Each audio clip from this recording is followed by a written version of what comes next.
Pwede na siya.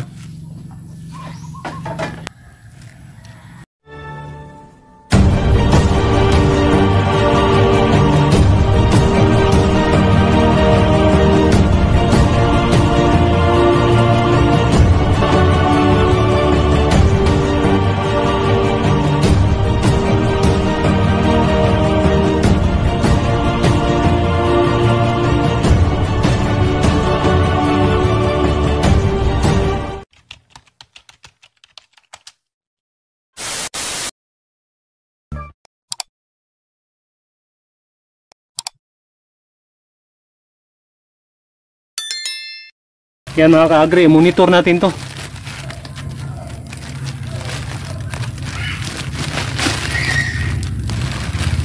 Yan. Ito na mga ka-agri. Antayin natin ng mga 2 araw to hanggang 3 araw mga ka-agri. Tingnan natin. Magandang araw mga ka-agri.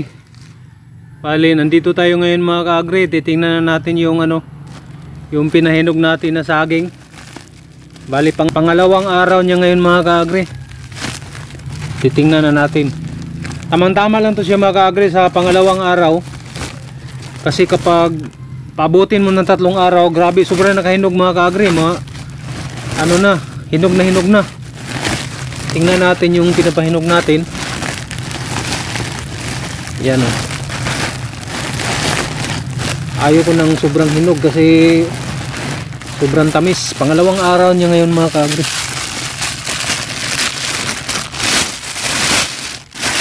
Yung nilagyan natin ng toothpaste. Yan, tingnan mo. Pwede na siya mga ka-agri, hinog na. Kasi pag paabutin mo pa ng pangatlong araw, grabe sobrang nakahinog. Tingnan mo siya mga ka-agri. Makain na to siya.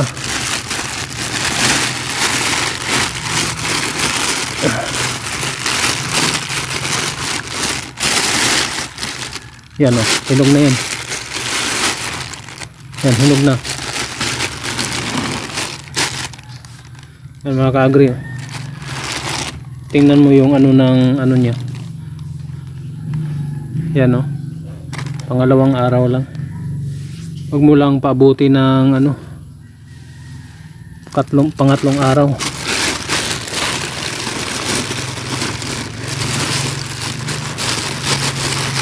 Ito hinog na oh.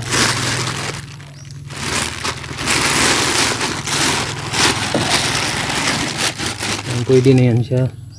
Pwede na kainin. Kasi pag paabutin mo pa ng pangatlo, so itong pangatlong araw, tingnan mo mga ka-agri. Yan ang pinahinog sa toothpaste. Yan mga ka-agri oh. Pwede na siya. Kasi kapag paabutin mo ng kinabukasan to, sobrang sobrang hinog.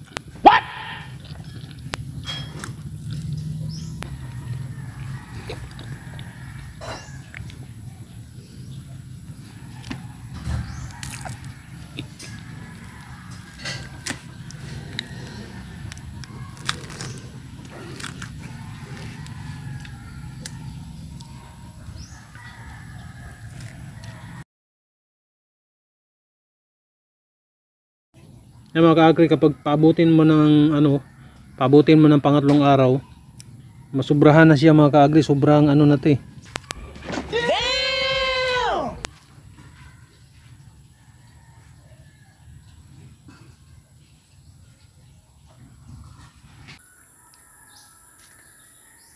Bali, ito yung kasama niya mga ka-agri. Tingnan mo. Kahit ilang pa to mga ka-agri, 1 linggo pa to bago abutan pa ng mga 1 linggo mahigit mga ka-agri bago maging mahinog to mga ka-agri. Yan ang mga ka-agri, yung ang paggamit ng toothpaste ay nakatutulong mga ka-agri para kain kaagad natin yung saging na bagong harvest mga ka-agri. Hindi ka na magantay ng matagal-tagal mga ka-agri.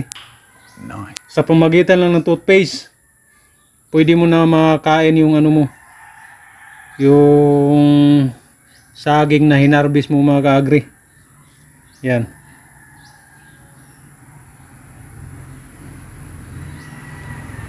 Ayan lang po ang ating video ngayon. Marami pong salamat sa inyong panonood at God bless mga ka-agri.